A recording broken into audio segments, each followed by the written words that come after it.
Assalamualaikum teman-teman, pada sehat kan? Saya doakan yang sedang tidak enak badan diangkat sakitnya, yang sedang kesepian diberikan pasangan. Pada kesempatan kali ini kita akan membahas alur film di mana seorang polisi yang dipaksa menukar wajahnya dengan buronan kelas kakap demi mendapatkan informasi tentang bom yang berhasil mereka pasang. Dibintangi oleh aktor ternama seperti John Travolta dan Nicolas Cage. Mampukah ia mendapatkan informasi terkait bom yang telah dipasang? Kita akan simak.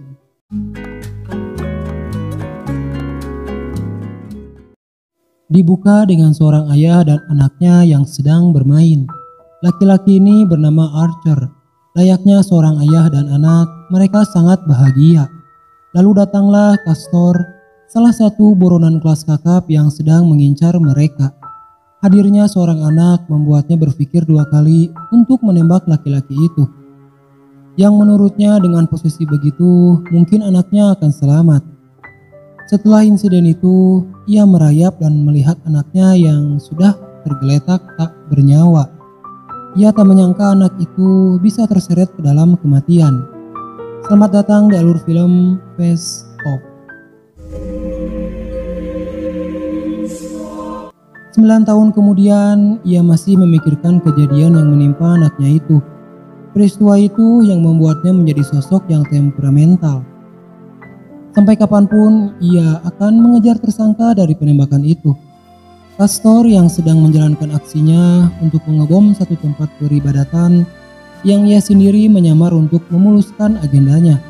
Terlihat ia sangat senang sekali dan sedikit nakal.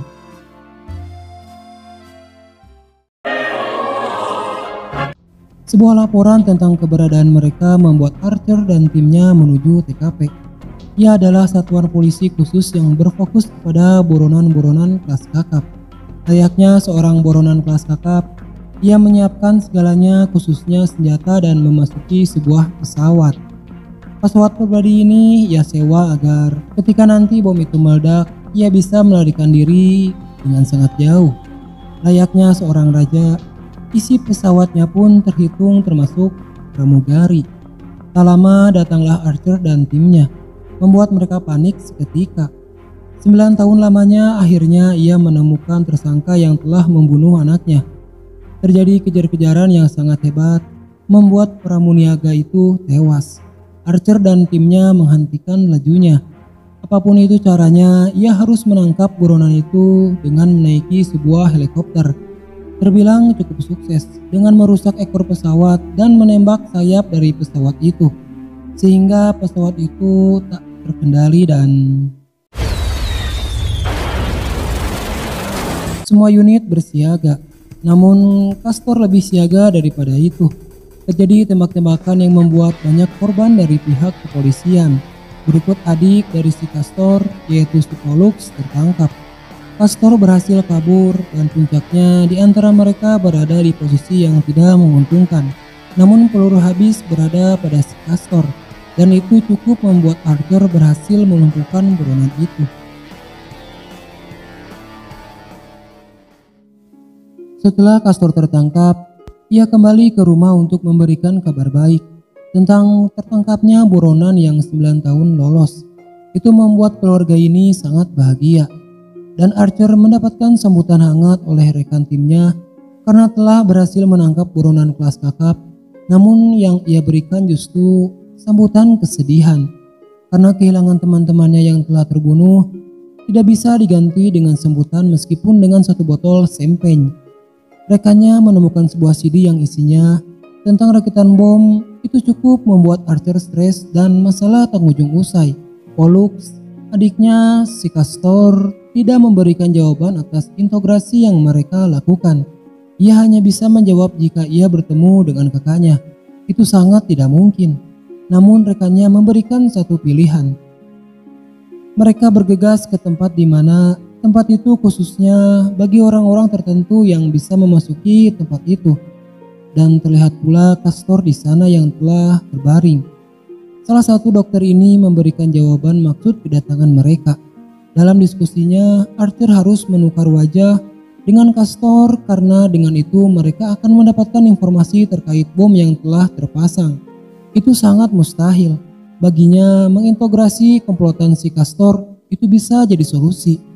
Lekaslah satu demi satu mereka diintegrasi, namun sama sekali tidak menemukan jawaban karena sama sekali tidak memiliki bukti apapun. Rekannya sekali lagi memberikan saran untuk pertukaran wajah, namun God. Itu sangat berat. Konsekuensi buruk pun tak luput ia bayangkan. Dimulai dengan jauh dari keluarga, rekan kerja, karena untuk operasi ini hanya mereka bertiga saja yang tahu. Pulang ke rumah dengan keadaan lesu, terbebani, stres, membuat keluarga ini dilanda ketidakharmonisan. Meskipun istrinya nyosor-nyosor. Ditambah dengan operasi kulit ini membuat suasana menjadi sangat buruk. Sepertinya inilah jalan satu-satunya. Archer bersiap-siap untuk pertukaran wajah. Sebelum itu ia menitipkan cincin kepada rekannya lalu operasi dimulai. Satu demi satu operasi berjalan dengan baik. Tidak ada hambatan, semua sesuai dengan perkiraan. Mereka memaksimalkan agar operasi ini lancar. Terlihat rekannya yang tak kuasa melihat pengorbanan si Archer yang harus mengalami operasi ini. Singkat cerita, perlahan perban dibuka dan hasilnya sangat luar biasa. Mereka berhasil menukar wajah. Semua bercampur antara senang, sedih, dan marah.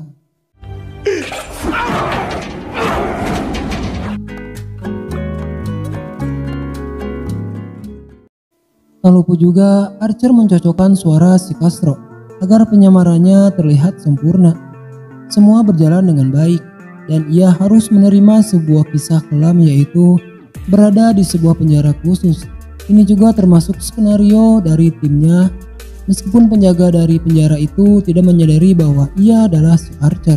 Penjara khusus ini tidak ada seorang pun yang berani mencoba melarikan diri karena sepatunya saja terbuat dari baja dan lantainya pun terbuat dari magnet. Merepotkan sekali.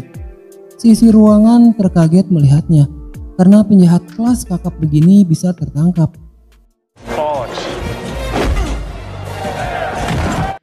Ya, beginilah suasana penjara. Petugas hanya bisa menonton siapakah yang terkuat. Terlihat Pollux, adiknya si Castro yang sedang menyaksikan aksi seru ini. Meski terkadang hatinya menangis, memaksakan diri untuk berbuat begini. Di sisi lain, Castro yang asli siuman dari tidurnya.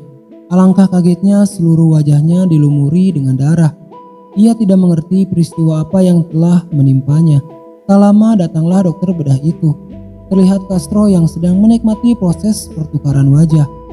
Ia menuntut agar wajah si Archer dipasangkan ke wajahnya. Tak lama, Archer mendapatkan sebuah kunjungan.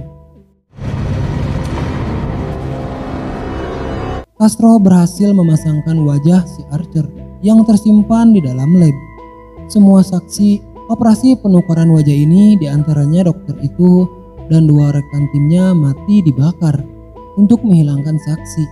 Pertukaran wajah ini hanya mereka berdua saja yang tahu. Archer yang asli sangat sedih, terpukul, menyesal karena telah mengambil langkah berat ini. Sebuah cekikan kepadanya karena Castro akan bercinta dengan istri si Archer. Tak lama datanglah petugas dan menyetrumnya. Setelah kejadian itu, Castro perlahan mulai memasuki kehidupan si Archer.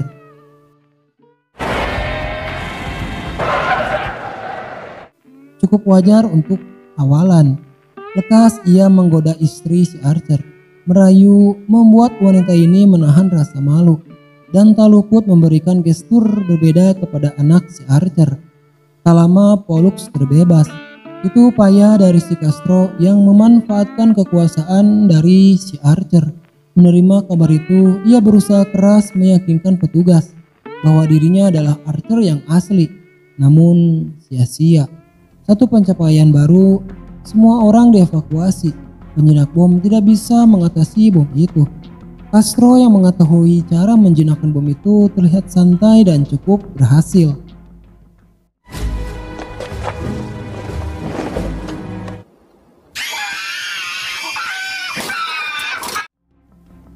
Kabar pencapaian itu sampai kepada si Archer dan itu cukup membuatnya pilu. Di saat Castro merayakan keberhasilan sebagai orang yang berhasil menjinakkan bom, Archer hanya bisa menangis, kecewa, dan menyesal karena pencapaian itu harusnya ia yang menerima. Sebuah jamuan yang romantis membuat wanita ini keheranan karena perubahan yang signifikan ini bukan Archer yang sesungguhnya. Bosan dengan semua ini, ia merencanakan sesuatu untuk kabur dari tempat ini. Ia harus menemukan cara agar sepatu besinya bisa ia lepas, yaitu bikin onar. Alhasil ia dibawa ke tempat khusus. Disinilah ia beraksi dan dibantu dengan orang ini. Semua jadi chaos. Narapidana mulai berontak dan mendukung aksinya. Puncaknya ia keluar dari tempat ini. Sebuah helikopter menghadangnya, namun ia cukup terampil menghindari semuanya. Apapun caranya, ia harus meloloskan diri. Sebuah kabar tentang kaburnya buronan itu membuat kepala divisi ini marah-marah, dan itu cukup membuat Castor kesal, mulai merancang rencana. Nice. Di sisi lain, Archer berhasil kembali ke kota dan menuju rumahnya. Tujuannya adalah memberikan pengakuan kepada istrinya. Awalnya istrinya tidak percaya, namun ketika ia menceritakan tentang kesan pertama bertemu dengannya secara detail dan sentuhan tangan, itu cukup membuat istrinya percaya, serta menjelaskan pertukaran wajah yang ia alami selama ini. Kematian divisi utama ini membuat mereka bertemu antara Archer dan Castor. Inilah momen di mana mereka akan menentukan siapakah yang menang. Oke, pertempuran dimulai.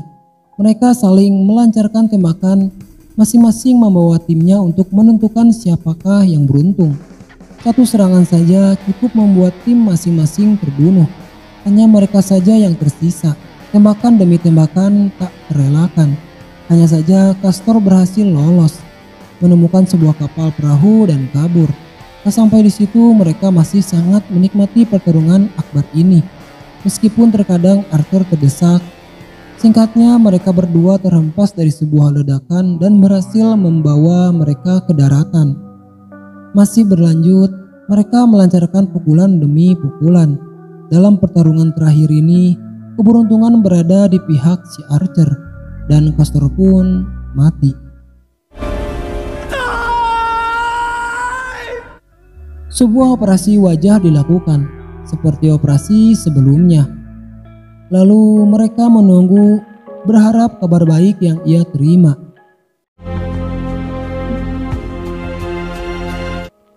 Kini keluarga kembali utuh, sangat bahagia, dan film pun selesai.